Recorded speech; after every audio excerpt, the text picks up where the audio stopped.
شیر خدا سے محبت ہے تو علی کو مانے، اگر کسی کو شجاعت سے محبت ہے تو علی کو مانے، اگر کسی کو سخاوت سے محبت ہے تو علی کو مانے، واہ واہ واہ واہ واہ کسی کو عدالت پسند ہے تو علی کو مانے، واہ واہ واہ واہ کسی کو علم واہ پسند ہے تو علی کو مانے، واہ واہ واہ اگر کسی کو صفت پسند ہے تو علی کو مانے، اگر کسی کو عدل پسند ہے تو علی کو مانے۔ سلام کریے محمد علی۔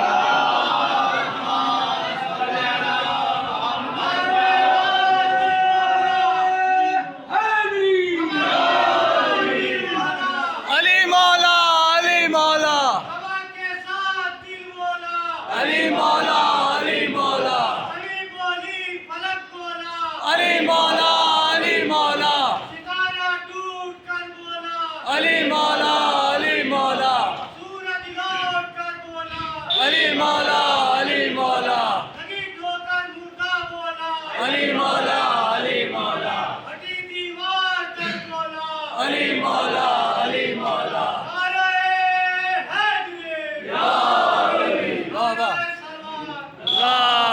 واہ اللہم صلی علی محمد وآل محمد۔ امام سجاد اخلاق میں اخلاق کی تعلیم دیتے ہوئے فرماتے ہیں کہ اے خدا، میں ضرورت کے وقت صرف تجھ سے التجا کروں، عاجزی کے وقت صرف تیری ہی طرف جھکوں، تیرے علاوہ کسی سے سوال نہ کروں، تیرے علاوہ کسی سے فریاد نہ کروں، جب پریشان ہو جاؤں تو ایسا امتحان نہ لینا کہ تجھ سے نہ ملنے کی وجہ سے غیروں سے مانگنے لگوں۔ امام کی یہ تعلیم ایسی ہے کہ اگر انسان اس پر عمل کرے تو اس کا اخلاق بھی محفوظ رہے گا، اس کا ایمان بھی محفوظ بے شک رہے بے گا، شک اس کی عزت بھی محفوظ رہے گی۔ تاریخ میں ایسے بھی لوگ ہیں جو حد سے زیادہ ملنے کی وجہ سے غیروں کے پاس چلے گئے، جنہوں نے عزت بھی گنوائی، ایمان بھی گنوایا۔ تاریخ بھلا نہ سکے گی طلحہ و زبیر کو، جن کے سینوں میں تمنائیں منڈرا رہی تھی کہ کاش یہ خلافت ہم کو مل جائے، بے شک مگر کہاں طلحہ و زبیر اور کہاں خلافت کا خواب۔ مگر تمنا کیوں پیدا ہوئی عزیزو؟ وجہ یہ ہے کہ جب کوئی بلند چیز کسی ایسے ویسے کو مل جاتی ہے تو ہر کوئی اس کا تمنا ہی بن جاتا ہے۔ بے شک بے شک بے شک خلافت اتنی سستی ہو گئی تھی کہ طلحہ و زبیر کے ساتھ معاویہ اور یزید جیسے ظالم اس کے تمنا ہی بن بیٹھے تھے۔ بے شک اس لیے شیر خدا نے کے مقابلے پر آ گئے اور بھول گئے کہ علی مالک و جنت و کوثر ہیں۔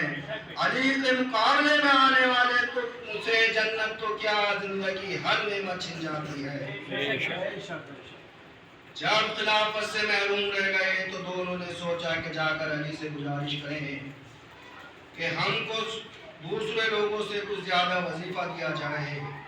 انسان کی عادت ہوتی ہے کہ جب عہدے سے محروم ہو جاتا ہے تو اپنے کو دوسروں سے الگ اور بلند رکھنے کے لیے حکومت سے کچھ آسانیاں چاہتا ہے۔ بے شک اگر حکومت نااہل ہے تو اپنی سیٹ کو بچانے کے لیے اس کی مانگ کو منظور کر لیتی ہے تاکہ چین سے حکومت چلتی رہے۔ لیکن اگر حکومت باوصول ہے، کوئی لالچ دماغ میں نہیں ہے تو پھر ایسے لوگوں کی کوئی پرواہ نہیں کی جاتی۔ ابو سفیان نے بھی یہی کیا۔ جب اس نے دیکھا کہ خلافت نااہل پر پہنچ گئی تو آ کر حقدار کو بھالا کہ حکومت آپ کا حق ہے۔ اللہم صلی علی محمد وآل محمد۔ آ کر حقدار کو ابھارا کہ حکومت آپ کا حق ہے، آپ بیٹھے رہے، وہ حکومت پر قابض ہو گئے۔ بہت برا ہوا اگر آپ کہیں تو آپ کی مدد کے لیے لشکر کو اکٹھا کر دوں، آپ ان سے جنگ کر کے اپنا حق وصول کیجئے۔ مولا نے فرمایا ابو سفیان تو کب سے اسلام کا ہمدرد بن گیا، تو کب سے ہمارا چاہنے والا بن گیا۔ مولا کے جملے سے ابو سفیان اپنی اوقات سمجھ گیا کہ اگر علی کو حکومت مل بھی گئی تو مجھ کو کوئی حصہ نہ دیا جائے گا۔ اب پہنچا خلیفہ وقت کے پاس اور کہا دیکھو تم نے اکیلے ہی حکومت پر قبضہ کر لیا، علی کے ہوتے ہوئے تم کیسے آ رہے؟ اس میں سے مجھ کو بھی کچھ حصہ دو ورنہ میں علی کو تمہارے مقابلے کے لیے تیار کر دوں گا۔ بادشاہ سلامت فوراً جھک گئے، اپنے گھر سے تو کچھ جا نہیں رہا تھا، فوراً دروازہ سخاوت دکھایا. حضور اتنی زحمت اٹھانے کی کیا ضرورت ہے، ہم نے آپ کو شام کی گورنری عطا فرمایا. انہوں نے اپنے بیٹے معاویہ کے سپرد کر دی، یعنی حکومت نے خلافت کا منہ حکومت میں حصہ دے کر بند کر دیا. حکومت باقی رکھنے کے لیے یہ ہوتا چلا آیا ہے، کسی کو عہدے سے نوازا، کسی کو دولت سے نوازا. اسی دور کے بگڑے ہوئے مزاج علی سے ناحق دولت مانگنے کے لیے پہنچے. جب رات کو مولا علی کے پاس دارالخلافت پر گئے تو دیکھا بیٹھے ہوئے حساب چیک کر رہے ہیں. انہوں نے جا کر سلام کیا، مولا نے جواب دیا.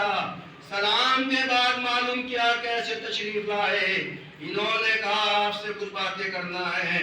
مولا علی نے ان کی طرف رخ کیا اور ایک ہاتھ سے چراغ کو بجھایا، دوسرے ہاتھ سے دوسرا چراغ جلایا اور فرمایا.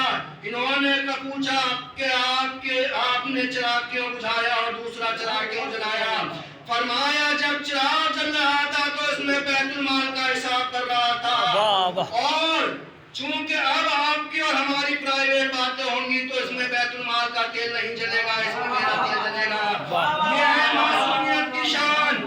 معصوم علی نے ان کی نیتیں پڑھی تھی، اس لیے ایک ہاتھ کے اشارے سے چراغ بجھا کر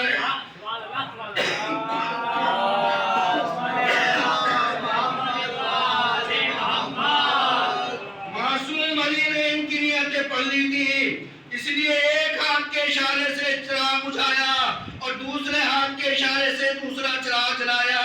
وہ سکتے میں رہ گئے، بیٹھے کے بیٹھے رہ گئے، بات نہ بن سکی. پوچھنے لگے یا علی تم نے ایک چراغ بجھایا اور دوسرا جلایا کیوں؟ فرمایا کہ جب میں چراغ جل رہا تھا تو میں بیت المال کا حساب کر رہا تھا. اب یہ جو دوسرا چراغ جلایا ہے اس میں ہماری تمہاری باتیں ہوں گی، اس میں بیت المال کا تیل نہ جلے گا. یہ سکتے کے عالم میں بیٹھے رہ گئے کہ بھلا جو علی ذرا سا تیل بیت المال کا نہ خرچ نہ کر سکے، دولت ہمیں کیسے دے سکتا ہے؟ سماعت پڑھیے محمد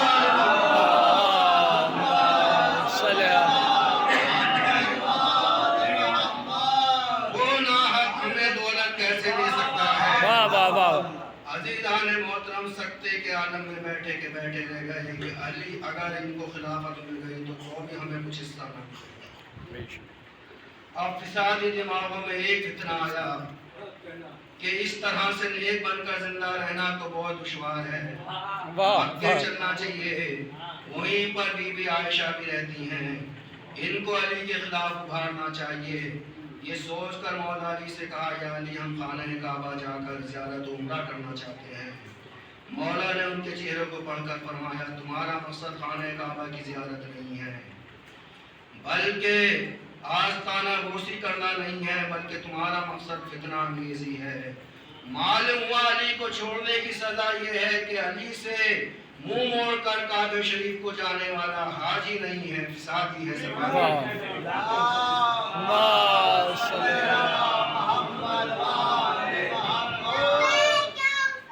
لبیک یا حسین، لبیک یا حسین، لبیک یا حسین، لبیک یا زہرا، لبیک یا زہرا، لبیک یا سکینہ، لبیک یا سکینہ، لبیک یا سکینہ.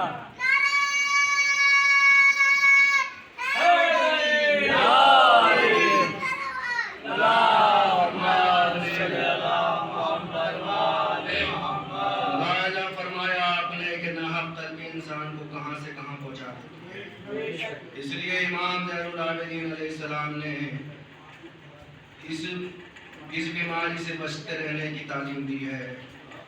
دعائے اخلاق کا کافی طویل ہے، میرا مقررہ وقت پورا ہونے کو ہے، اس لیے بس ایک جملے کی وضاحت کر کے بات ختم کرنا چاہتا ہوں، اور ساتھ ہی اس بات کا شکر گزار ہوں کہ آپ نے خوش عنوان کو قبول فرمایا.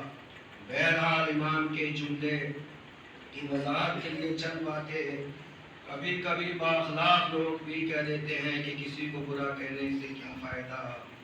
عزیزان محترم، اس معلم اخلاق امام زین العابدین علیہ السلام نے اپنی دعائے اخلاق میں یہ جملہ فرمایا ہے: اے خدا مجھے توفیق عطا فرما کہ جب اعمال اشتباہ ہو جائیں تو ان میں سے جو بہتر اعمال ہوں ان کو بجا لاؤں، اور جب مذہبوں میں اختلاف ہو جائے تو ان میں سے جو تیرا پسندیدہ مذہب ہے اس پر قائم ہو جاؤں۔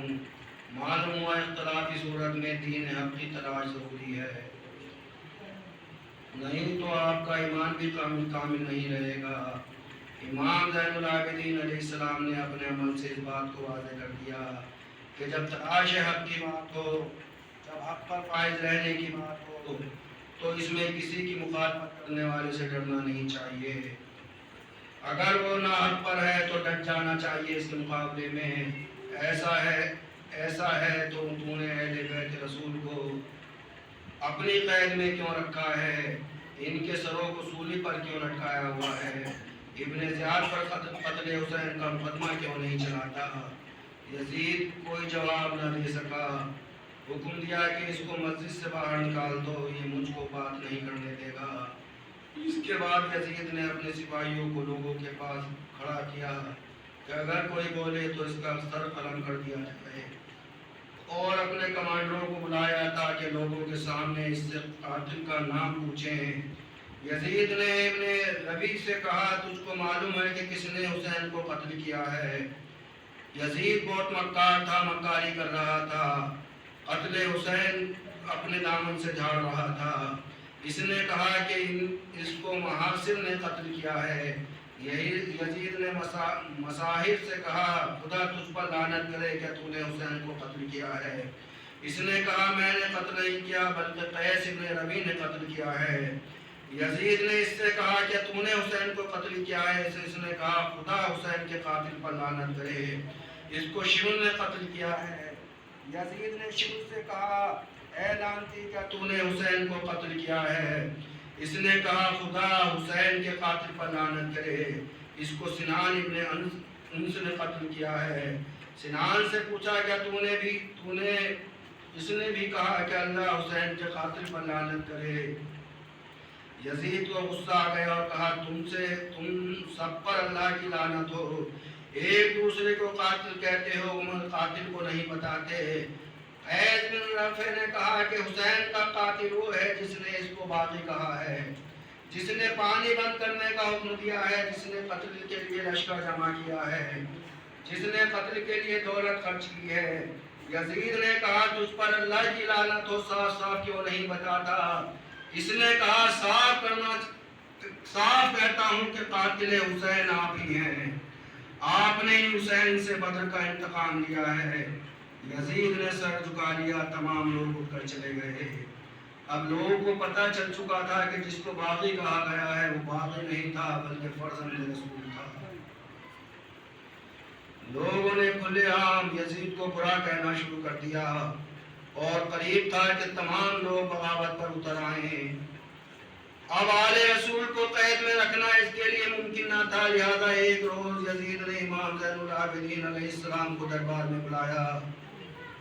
جناب زینب نے فرمایا بیٹا میں تم کو اکیلا نہ جانے دوں گی، بیٹا تمہارے سوا ہمارا بچہ ہی کیا ہے؟ میرے لال میرا عباس بھی تو ہے، میرا اکبر بھی تو ہے، میرا قاسم بھی تو ہے، میرا حسین بھی تو ہے،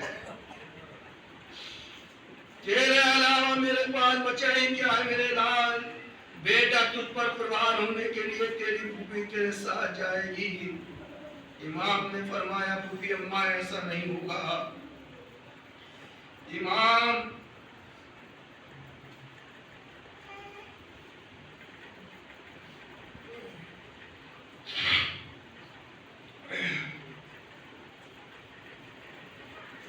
امام دربار میں پہنچے، یزید نے استقبال کیا، اپنے تخت پر بیٹھنے کو کہا۔ امام نے رو کر کہا یزید جس تخت کے نیچے میرے بابا کا سر رکھا گیا ہو